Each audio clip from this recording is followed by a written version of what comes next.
10 little fingers, 10 little toes. But little Jamichael is anything but little.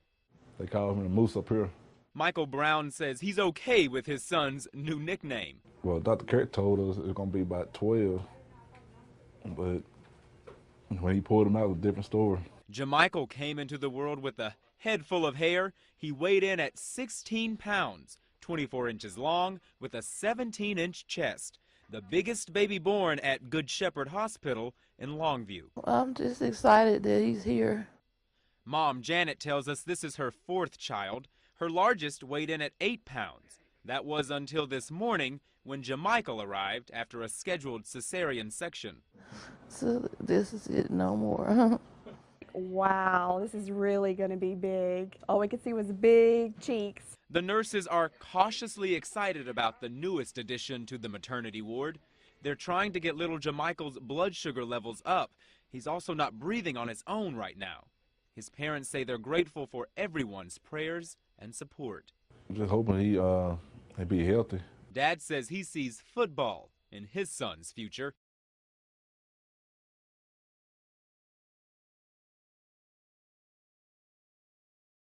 On the Gold Coast now, where something is lurking deep beneath Evandale Lake.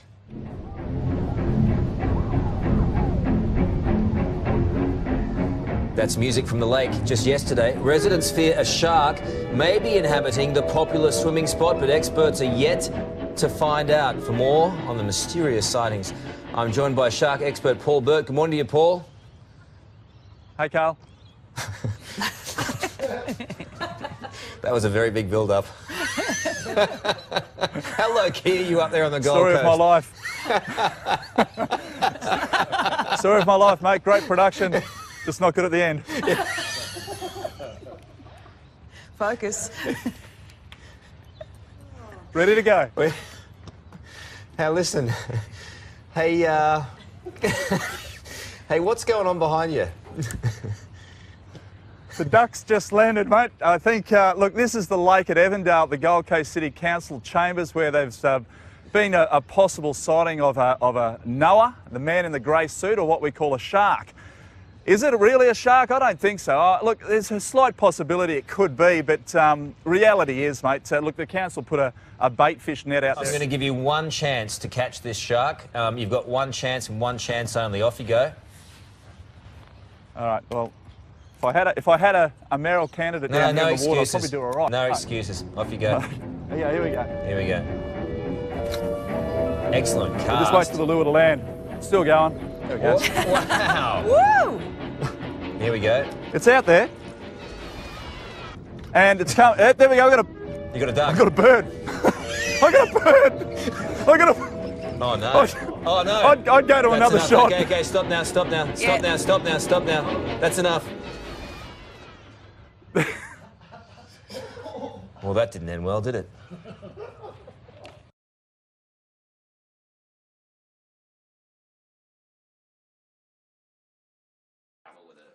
They told me that he was a miracle. Meet Gloucester, better known as G to his owners. This friendly face was the subject of plenty of fireworks on the 4th of July, surviving a 20-story plunge from an Upper West Side apartment building. The cat crash-landed on the pavement with barely a scratch. According to the vet, when you're 10 floors or above, you actually have an increased chance of surviving it because you have a chance to kind of right yourself and get ready to land. Barry Myers has owned G since he found the cat in an abandoned building 16 years ago.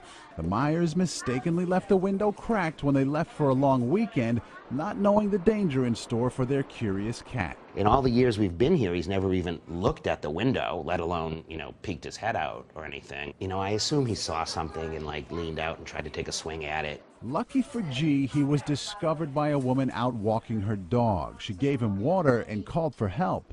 Everything came back pretty negative. I mean, he was obviously, in shock for a while. G is on the mend, a little wobbly and has a feeding tube. He's bruised, banged up, but no breaks. He's getting around pretty good right now when he's eating, and he seems, relatively happy, all things considered. And he curled up on the couch with me and watched TV.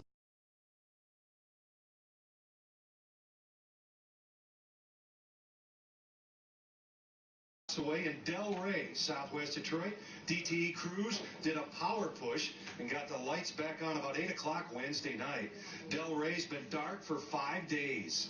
How's it feel to get the power restored? It's been 5 days, hasn't it? Boy, hey, I'm so glad the power come back on because I was burning up. Lamasa Pace said she was thrilled to see all the power trucks rolling down her street, South Military. The whole street was lined up with them cherry pickers and all them crew. I said, You said hallelujah. I go like, hot dog, look at that, boy, look at that thing. And 5 long, hot days and nights. After Saturday's storm, Delray has power for the first time. How well are you going to sleep tonight? You bet I'm going to sleep like a baby. Drink me some good old Kool-Aid and drink me some big jug of ice or Kool-Aid and go to sleep like a baby.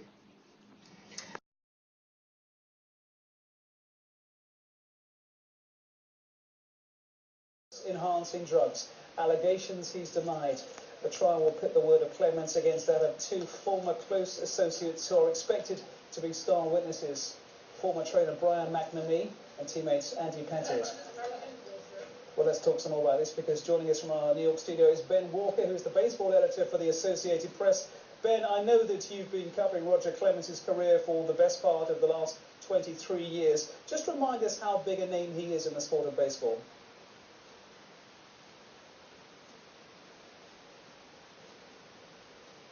I beg your pardon, I'm not sure Ben can hear us. Ben, can you hear me in New York? It's Francis in London. You know, it's even a worse situation than that, because I am not Ben Walker, and I know nothing about baseball. I do, however, know... I beg your pardon, we have the wrong guest. We shall move on to the Women's World Cup in Germany, where Kaya Simon scored twice on Wednesday to give Australia a 2-1 win over North.